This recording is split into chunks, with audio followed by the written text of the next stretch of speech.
Hello everyone, good morning to all of you. Welcome to logic Pathshala. आज के इस video में हम कवर करेंगे 9 फरवरी के इंपॉर्टेंट करंट अफेयर्स के क्वेश्चंस। फ्रेंड्स, इस वीडियो का पीडीएफ आप लोगों को टेलीग्राम पर मिल जाएगा, जिसका लिंक आपको डिस्क्रिप्शन बॉक्स में दिया गया है। वीडियो अगर आपको पसंद आए तो आप इस लिंक को शेयर ज़रूर करें और वीडियो अच्छी लगे तो लाइक भी ज़रूर करें। चैनल पर नए हो तो चैनल को सब्सक्राइब भी करें। तो चलिए फ्रेंड्स, शुरू करते हैं आज की क्लास एक मोटिवेशन कोट से। आज से कि क्या है, opportunities are like sunrises, if you wait too long you miss them. तो अपॉर्चुनिटी भी देखिए बिल्कुल सनराइज़ की तरह होती है, क्योंकि अगर आप बहुत ज़्यादा लंबे समय तक वेट करोगे तो सनराइज़ भी तो निकल जाएगा। ऐसा तो नहीं है कि सनराइज़ अगर 6 बजे हो और आप 7-8 बजे तक भी वेट करते रहोगे कि 8 बजे देख लूँगा या देख लूँगी, तो वो आपको 8 बजे दिख जाएगा। ऐसा नहीं है, आप उसे मिस कर दोगे। तो ऐसा ये भी नहीं कि अपॉर्चुनिटीज़ के लिए आप बहुत लंबे समय तक इंतज़ार करें। तो जैसे ही आपको कोई अपॉर्चुनिटी मिले तुरंत आप उस पर वर्क करें, उस पर मेहनत करना शुरू करें, उसे बिल्कुल भी मिस ना होने दें। तो चलिए फिर शुरू करते हैं वीडियो। और आज हमें सबसे पहले डे पढ़ना है इंटरनेट सेफ्टी डे, जो कि आता है 8 फरवरी को। अब इसके बारे में बात करते हैं। देखिए, इस बार जो इसकी थीम रही है वो है together for a better internet. इसका मेन पर्पस ये है, देखिए, कि जितने भी यूज़र्स हैं, मेनली जो बच्चे हैं, जो यंग पीपल हैं, उनको एक सुरक्षित इंटरनेट प्रोवाइड करना, एक सुरक्षित सेफ़र इंटरनेट को प्रमोट करना। क्योंकि बेसिकली बहुत ज़्यादा फ्रॉड आजकल ऑनलाइन बढ़ते चले जा रही हैं और यंग जो जनरेशन है वो कई बार इस तरीके के फ्रॉड में फंस जाते हैं और बच्चों को इस चीज़ के बारे में नहीं पता होता। तो मेनली जो यूज़र्स हैं, लाइक चिल्ड्रन, यंग पीपल्स, तो वो सुरक्षित इंटरनेट को बढ़ावा दे सके, ताकि उस पर वो अपने वर्क की, यानी अपने काम की चीज़ों को करें और अपने जो उनकी लाइफ से रिलेटेड चीज़ें हैं उन पर ध्यान दें, फ्रॉड के चक्कर या किसी गलत काम में ना पड़ें। तो इसी उद्देश्य के साथ ये दिन 8 फरवरी को मनाया जाता है। सबसे पहला क्वेश्चन देखिए, international development week is being observe in which country from 6 February to 12 February. तो 6 फरवरी से लेके 12 फरवरी तक किस देश में इंटरनेशनल डेवलपमेंट वीक जो है मनाया जा रहा है? तो देश का नाम क्या है? यहाँ पे आंसर हो जाएगा कनाडा। ये जो पूरा इवेंट है इसको प्रमोट किया गया है कैनेडियन इंटरनेशनल डेवलपमेंट एजेंसी के द्वारा। इस एजेंसी की स्थापना 1968 में की गई थी। ठीक है, तो इन्हीं के द्वारा ही ये जो पूरा का पूरा इवेंट है इसको ऑर्गेनाइज किया गया है। तो ये कहाँ पर मनाया जा रहा है? याद रखेंगे आप लोग, इसे कनाडा में मनाया जा रहा है।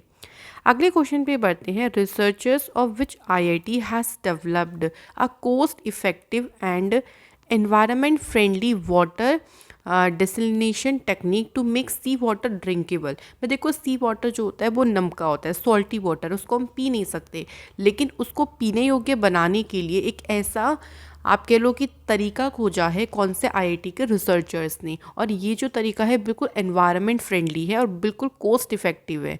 तो ये किसने किया है? IIT Gandhinagar is the right answer. तो देखो, इसमें जो रिसर्चर्स की टीम है उन्होंने क्या किया है, एक कंट्रोलेबल वाटर ट्रांसपोर्ट चैनल को क्रिएट किया है, जिसमें ग्रेफाइट के क्रिस्टल लगे हैं। अब इसमें क्या होगा, इलेक्ट्रिक फील्ड की मदद से जो है इसमें पूरा का पूरा ही जो किया जाएगा प्रोसेस, और पोटेशियम क्लोराइड आयंस की हेल्प से, जिसमें फ्रेश वाटर तो आगे मूव हो जाएगा, क्रिस्टल से पार हो जाएगा, और जो सॉल्ट आयंस होते हैं उसमें वो वहीं ब्लॉक हो जाएंगे। तो आपको सॉल्टी जो वाटर होगा उसमें सॉल्ट देखिए ब्लॉक हो गया आयंस, तो बाकी जो पानी बचा है वो फ्रेश वाटर बचेगा जिससे आप पी सकते हैं।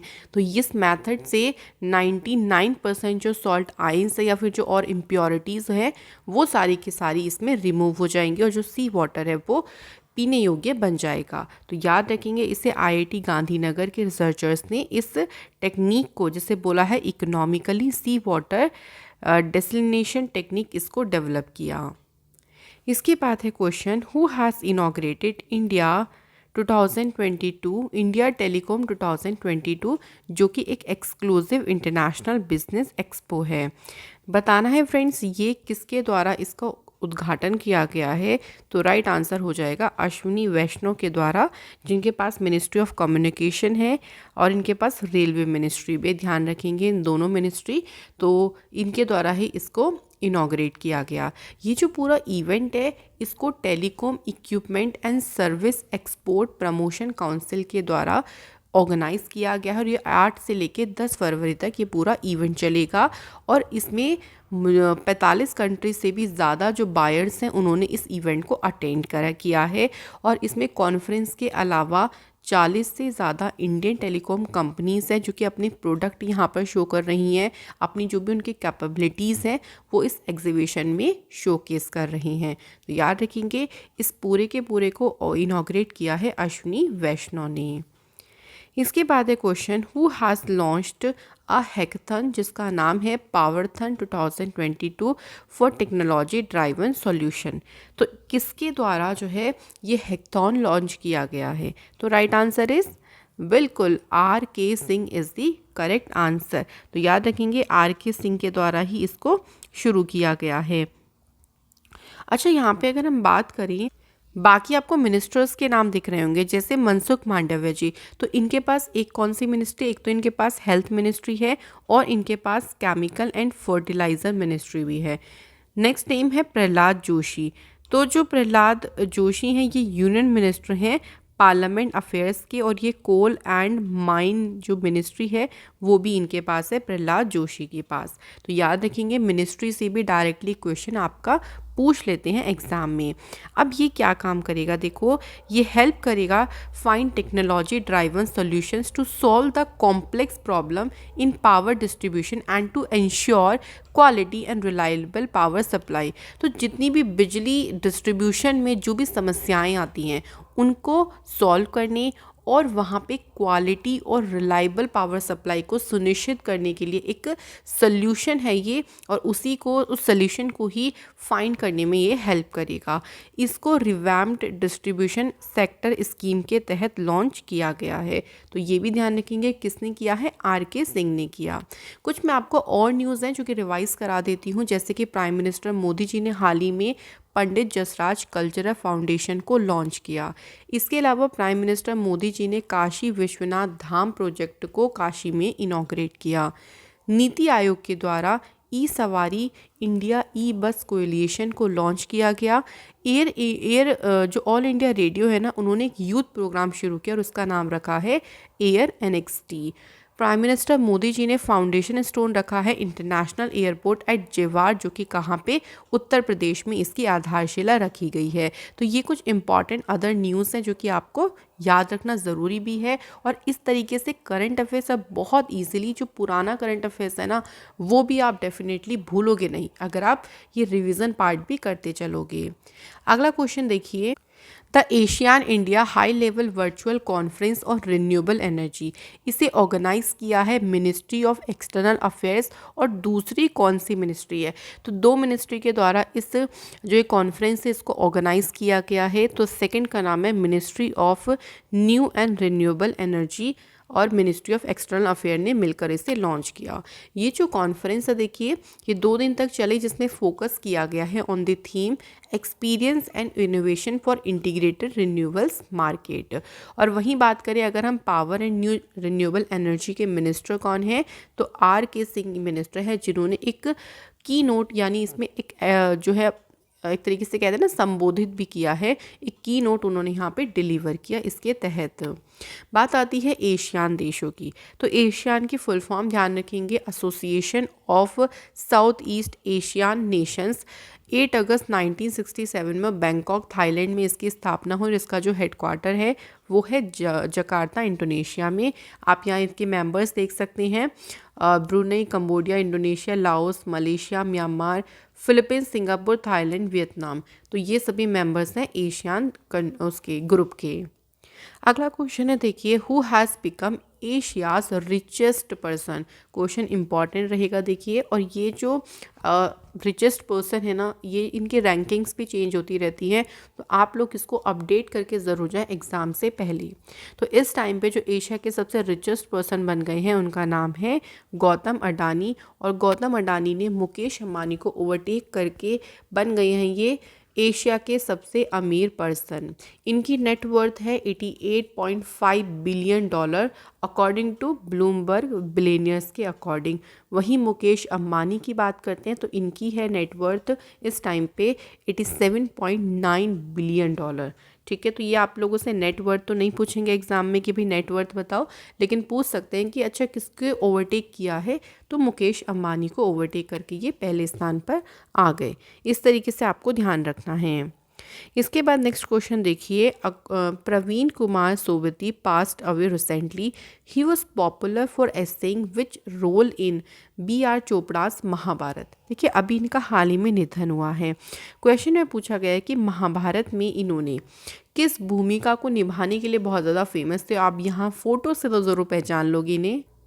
करेक्ट आंसर हो जाएगा भीम। तो इन्होंने महाभारत, जो B.R. चोपड़ा की महाभारत थी ना, उसमें भीम जी का रोल जो है वो इन्होंने प्ले किया था, जिसके लिए काफ़ी ज़्यादा ये फेमस भी हुए थे।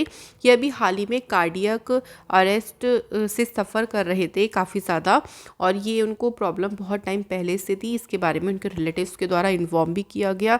फाइनली अगर हम बात करें तो अंत में इनकी ये है, हाल ही में इनका निधन हो गया। हाल ही में देखिए कुछ और बात करें, जैसे आर राजा मोहन, जो कि पहले asteroid discovery in independent India के रहे थे, इनका निधन हुआ। Kabir of Karnataka Ibrahim Sutar. Next name is legendary singer Lata Mangeshkar ji का भी हाल ही में निधन हुआ है। इन्हें जो जो अवार्ड्स मिले हैं वो अवार्ड्स आप लोग ज़रूर ध्यान रखिए। इसके अलावा एजुकेशनिस्ट हैं, सोशल लीडर हैं बाबा इकबाल सिंह जी, इनका निधन हुआ है। Former Indian hockey team captain Charanjit Singh ji का भी अभी हाल ही में निधन हुआ। इसके बाद देखिए है, which state launch the second tranche of Jagannath Chedodi. तो जो जगन्नाथ चेडोडू है, इसकी दूसरी किश्त है, किस राज्य ने शुरू करी है, तो आंध्र प्रदेश यहाँ पर बिल्कुल सही आंसर है। देखिए ये क्यों शुरू किया गया था, ये जो स्कीम है जिसका नाम है जगन्नाथ चेडोडू, ये स्टेट गवर्नमेंट की वेलफेयर स्कीम है, और ये है किसके लिए, टेलर्स के लिए, वॉशरमैन्स के लिए, बार्बर्स के लिए, है ना, जो छोटे आप कह लो कि छोटे मोटे काम करते हैं, जिनकी खुद की शॉप थी और कोविड पेंडेमिक के दौरान वो अपनी आजीविका खो चुके थे। जैसे क्योंकि कोविड के दौरान आपको पता है कि सब चीज़ें बंद थी, तो जब शॉप्स उनकी बंद रहेगी तो उनका जो लाइफ है, उनका जो लिवलीहुड है वो नहीं चल पाएगा। तो उन्हें ही सपोर्ट करने के लिए ये शुरू की गई थी, और इसके तहत जो भी बेनिफिशरीज़ हैं, जो लाभार्थी हैं, उनके अकाउंट में एक बार में 10,000 रुपये उनको प्रोवाइड करे जाएंगे। तो ये कहाँ पे शुरू हुआ था, आंध्र प्रदेश में। बात आती है आंध्र प्रदेश की, तो आंध्र प्रदेश के chief minister YS Jaganmohan Reddy ji ने कुछ टाइम पहले स्वेच्छा प्रोग्राम को शुरू किया। आंध्र प्रदेश की गवर्नमेंट ने ही रजनीश कुमार को अपना इकोनॉमिक एडवाइज़र अपॉइंट किया है। इसके अलावा आंध्र प्रदेश की सरकार ने 10% रिजर्वेशन की बात कही कापा कम्युनिटी और जो EWS कैटेगरी से हैं। आंध्र प्रदेश जो है कि बना best marine state by the department of fisheries. तो ये आप लोगों को आंध्र प्रदेश से कुछ इंपॉर्टेंट न्यूज़ ध्यान रखनी है। इसके बाद क्वेश्चन में पूछा है, according to the report of India press freedom report, इस रिपोर्ट के अकॉर्डिंग कौन सा स्टेट या कौन सा यूटी है जहाँ पे जो जर्नलिस्ट हैं उन पर सबसे ज़्यादा हमले होते हैं। उस कैटेगरी में भाई टॉप पोजीशन पर रहा है जम्मू कश्मीर। थोड़ा सा हम इसलिए रिलेट कर सकते हैं क्योंकि आपको पता है जो नेबरिंग कंट्रीज़ है वो कहीं ना कहीं कुछ ना कुछ क्लैश उनके साथ होता रहता है। उस क्लैश में देखिए कई बार, क्योंकि जर्नलिस्ट जो होते हैं उनको न्यूज़ पहुंचानी होती है हर बात की, तो कई बार वो इस चीज़ का भी शिकार बन जाते हैं। तो जम्मू कश्मीर रहा है इसमें सबसे ऊपर, जहाँ पे 25 अगर हम बात करें अटैक्स हुए हैं 2021 में। वहीं दूसरे नंबर पे है उत्तर प्रदेश और तीसरे नंबर पर है मध्य प्रदेश। इसके बाद द एंशियंट फेस्टिवल ऑफ कांचोट, ये किस स्टेट या किस यूटी में मनाया जाता है, तो ये बहुत ही प्राचीन त्यौहार है, इसका नाम है कांचोट। ये फ्रेंड मनाया जाता है Jammu and Kashmir union territory में। ये फेस्टिवल इसको जम्मू कश्मीर के जो चिनाब वैली है, जो चिनाब घाटी का क्षेत्र है ना, वहाँ पे बड़े धूमधाम से इसे मनाते हैं। 3 दिन का ये फेस्टिवल होता है जिसमें जो मैरिड वुमेंस हैं वो अपनी हस्बैंड की लंबी उम्र के लिए प्रार्थना करती हैं। लाइक जैसे इधर की तरफ हमारे अगर हम बात करते हैं यूपी या उत्तराखंड या कुछ आसपास के, तो करवा चौथ बहुत ज़्यादा फेमस है और इसी को हम कहते हैं कि हस्बैंड की लॉन्ग लाइफ के लिए प्रे करती हैं, फास्ट भी रखते हैं। सेम वैसा ही ये फेस्टिवल है जिसको बोला है कांचोट, जो कि जम्मू एंड कश्मीर में आपका सेलिब्रेट होता है। इसके बाद अगर नेक्स्ट क्वेश्चन पे बात करते हैं तो ये बुक का नेम है ब्रूस्ट passport travelling the world as a digital nomads, ये बुक किसके द्वारा लिखी गई है? तो राइट आंसर हो जाएगा सावी एंड विद के द्वारा इस बुक को लिखा गया है। बेसिकली इसमें ट्रैवलिंग के बारे में बताया गया। देखिए जहाँ जहाँ ये लोग गए हैं उसकी जगह के बारे में इन्होंने इस बुक में बताया है। इसके बाद कुछ और इम्पॉर्टेंट बुक देखिए, जैसे नीरज चोपड़ा के ऊपर अभी एक शॉर्ट बायोग्राफी रही थी, गोल्डन बॉय नीरज चोपड़ा, जिसको नवदीप सिंह गिल ने लिखा। इसके बाद the disruptor how Vishwanath Pratap Singh shook India, ये लिखी है देवाशीष मुखर्जी ने। एक और बुक है sunrise over Ayodhya nationhood in our times, ये बुक लिखी है सलमान खुर्शीद। और द सिनेमा ऑफ सत्यजीत रे, ये बुक लिखी है भास्कर चट्टोपाध्याय ने। अगला क्वेश्चन है देखिए, which is the venue of the Nehru trophy boat race in 2022, जो नेहरू ट्रॉफी बोट रेस है इसका स्थल मतलब वेन्यू कहाँ रहेगा? होगा इसी साल 2022 में, और कहाँ पे होगा? तो यूएई में इसको कराया जाएगा। देखिए नेहरू ट्रॉफी बोट रेस जो है, जो कि एक बहुत ही फेमस इवेंट है, केरला में ये होता है, और इसको रास अल खाइमा इन द यूएई में इस बार इसको सेटअप किया जाएगा। ये जो रेस है ये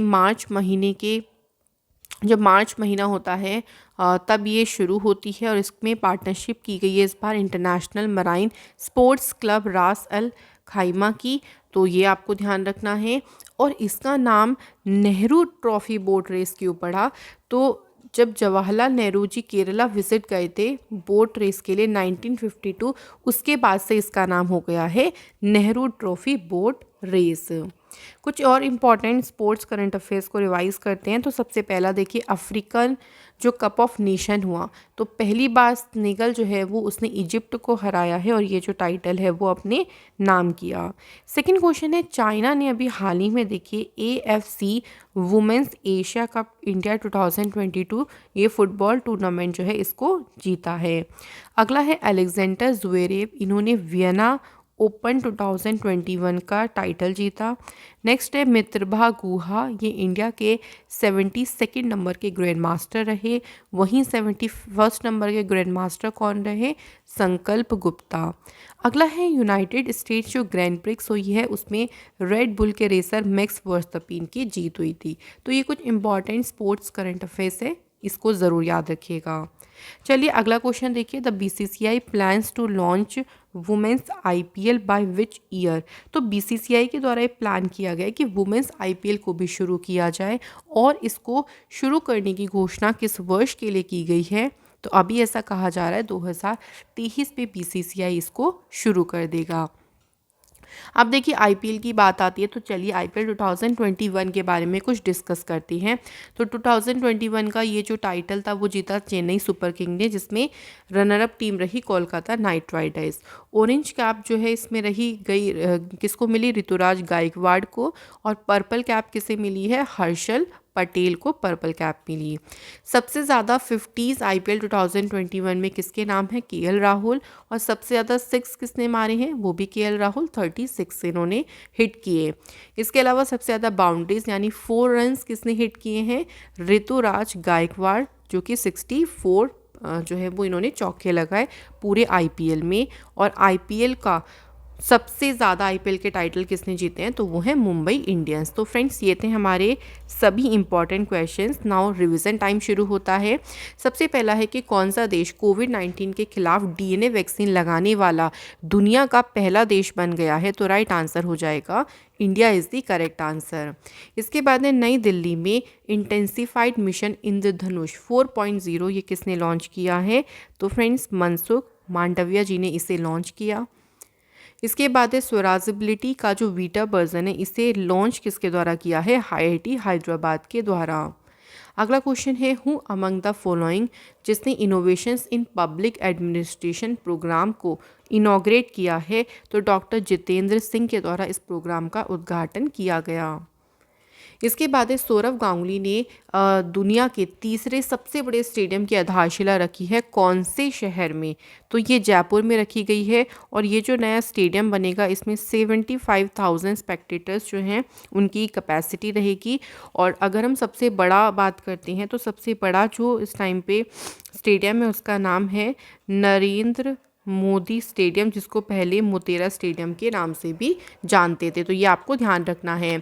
इसके बाद देखिए मध्य प्रदेश के होशंगाबाद शहर का नाम बदल के क्या किया है, तो राइट आंसर इज नर्मदापुरम। साथ ही में देखिए दो जगह और हैं जिनका नाम चेंज हुआ था। शिवपुरी का नाम चेंज करके हुआ था कुंडेश्वर धाम, और बाबई का नाम चेंज करके रखा गया था मखान नगर, तो ये भी आप लोग ध्यान रखेंगे। इसके बाद कौन से स्टेट ने Obavva art of self defence training programme को लॉन्च किया है, तो फ्रेंड्स ये जो प्रोग्राम है इसको कर्नाटक की सरकार ने शुरू किया। इसके बाद है in which state central government ने डिसाइड किया to install 4000 telecom towers in 2022, state का नाम है उड़ीसा। नेक्स्ट क्वेश्चन है किसने आईसीआईसी लोम्बार्ड के साथ पार्टनरशिप करी है, तो Airtel payments bank is the correct answer. अगला क्वेश्चन है उत्तराखंड के ब्रांड एम्बेसडर किसे बनाया गया है, तो हाल ही में देखिए अक्षय कुमार को उत्तराखंड के सीएम जो पुष्कर सिंह धामी जी हैं उनके द्वारा ब्रांड एम्बेसडर अपॉइंट किया गया। इससे पहले कौन थे, तो इससे पहले ऋषभ पंत थे उत्तराखंड के ब्रांड एम्बेसडर। अगला क्वेश्चन है who has been appointed as the first woman vice chancellor of Jawaharlal Nehru University, the right answer is शांति श्री धूलिपति पंडित। अगला क्वेश्चन है कौन सी कंट्री ने बीट किया है साउथ कोरिया को और जीत लिया है AFC वुमेंस एशिया कप का टाइटल, तो चाइना ने साउथ कोरिया को बीट करके टाइटल अपने नाम किया। इसके बाद है who won their second ATP world tour title together, तो ये टाइटल किसने जीता है, रोहल बोपन्ना और राम कुमार रामनाथन के द्वारा ये टाइटल साथ ही में इन्होंने जीता है। अगला क्वेश्चन है कौन सी क्रिकेट टीम बन गई है दुनिया की पहली ऐसी टीम जिसने 101,000 वनडे इंटरनेशनल क्रिकेट मैच खेले हैं, तो राइट आंसर हो जाएगा इंडिया। फ्रेंड्स कल मैंने आप लोगों से क्वेश्चन पूछा था कि मुस्लिम पावर, इंडिया में मुस्लिम पावर कब से शुरू हो गया था, जब सेकंड बैटल हुआ था तराइन का, जो कि पृथ्वीराज चौहान और मोहम्मद गोरी के बीच में हुआ था, उसके बाद से मुस्लिम पावर इंडिया में आ गई थी। अगला क्वेश्चन ये पूछा गया था कि कौन सी डायनेस्टी है जिसने सबसे कम समय तक शासन किया है दिल्ली सल्तनत में, तो खिलजी डायनेस्टी ने सबसे शॉर्टेस्ट टाइम पीरियड में जो है इन्होंने रूल किया। और मैंने आप लोगों से लॉन्गेस्ट भी पूछा था, तो आप लोगों ने बिल्कुल सही बताया। लॉन्गेस्ट डायनेस्टी में कौन सी है, तुगलक डायनेस्टी, तो याद रखेंगे खिलजी शॉर्टेस्ट और लॉन्गेस्ट में तुगलक है। तो आप लोग ने सभी ने बिल्कुल सही आंसर करे हैं। कमलजीत कौर, नीतीश कुमार एंड अमर कुमार जी का आज कमेंट है, वेरी गुड स्टूडेंट्स। चलिए आज के क्वेश्चन देख लेते हैं। आज का क्वेश्चन आप लोगों के लिए क्या है, जो इंडियन कॉन्स्टिट्यूशन की ओरिजिनल कॉपी है ना, ये किस भाषा में लिखी गई है, पहला क्वेश्चन। सेकेंड क्वेश्चन है what is the rank of India in the global startup ecosystem index 2021, तो इसमें भारत की रैंक क्या रही। तो फ्रेंड्स आशा करते हैं कि आज की वीडियो के सारे कॉन्सेप्ट अच्छे से क्लियरली आप लोगों को समझ आए होंगे। चलिए मुलाकात होगी आप लोगों से नेक्स्ट वीडियो में। आप इसी तरीके से खुश रहें, पढ़ते रहें, मुस्कुराते रहें, मेहनत करते रहें। देखिए मेहनत जब आप करते रहोगे ना, तो कोई ऐसी चीज़ नहीं है जो आप लाइफ में अचीव नहीं कर सकते हो। हमेशा मेहनत करें, हमेशा खुश रहें। Thank you.